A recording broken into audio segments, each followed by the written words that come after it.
Patouche. Miss Patouche, c'est un livre qui a été écrit par Hubert et qui a été illustré par Kerasquette, paru aux éditions d'Argo. Ça raconte l'histoire de deux sœurs, Blanche et Agathe. Deux sœurs qui sont complètement différentes. Agathe qui aime les soirées aux guinguettes et profiter des hommes, et Blanche qui elle est plutôt introvertie et préfère sa tranquillité. Un jour, Agathe va être la victime en fait du boucher des guinguettes, et à partir de ce jour-là, Blanche va tout faire pour démasquer le tueur et venger sa sœur. Ça va l'amener très très vite dans une maison close, et pour continuer l'enquête, elle va tout faire pour être engagée. Elle va devenir la Miss Patouche. Ça donne des situations un peu rocambolesques, un peu loufoques. Au niveau du dessin, on est loin de l'univers érotique. On a des dessins qui sont plutôt simples et légers, et du coup ça apporte un contraste complètement différent au côté sordide de la maison close et de l'ambiance très très pesante. C'est un livre épatant.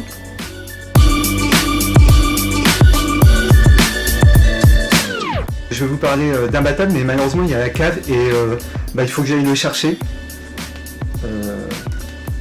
Merci. C'est une bande dessinée qui est vraiment complètement incroyable. Elle est dessinée par Pascal Jousselin, qui est seul au dessin et seul au scénario, publié aux éditions Dupuis. Vous pouvez mettre Spider-Man, Batman et tous les autres super-héros américains à la poubelle, parce que lui c'est le vrai seul super-héros de bande dessinée. Pourquoi? Parce qu'en fait, lui il joue avec la bande dessinée, c'est-à-dire qu'il saute de case en case, mais pas de façon linéaire.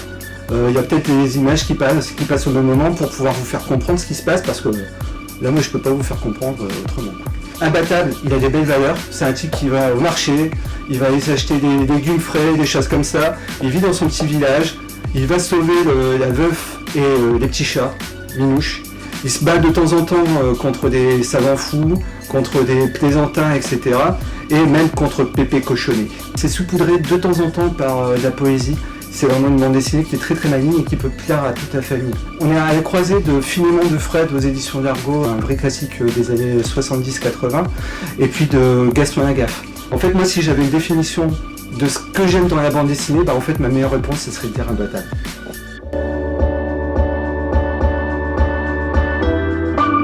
Moi je voulais vous parler de ce livre-ci, c'est Nononba de Shigeru Mizuki chez Cornelius. Pour moi ce livre est un livre extraterrestre parce que tout en étant un des mangas les plus exceptionnels, c'est un livre qui n'est absolument pas lu par les jeunes aujourd'hui, qui est lu essentiellement par des gens de mon âge et qui s'intéressent beaucoup à l'histoire et qui lisent essentiellement chez nous de la BD franco-belge. Dans ce manga-là, Shigeru Mizuki raconte son enfance en 1933. Pour moi c'est un livre essentiel car en fait il va contextualiser une période du Japon entre la tradition et le modernisme qui en fait déboule directement sur le début de la Seconde Guerre mondiale.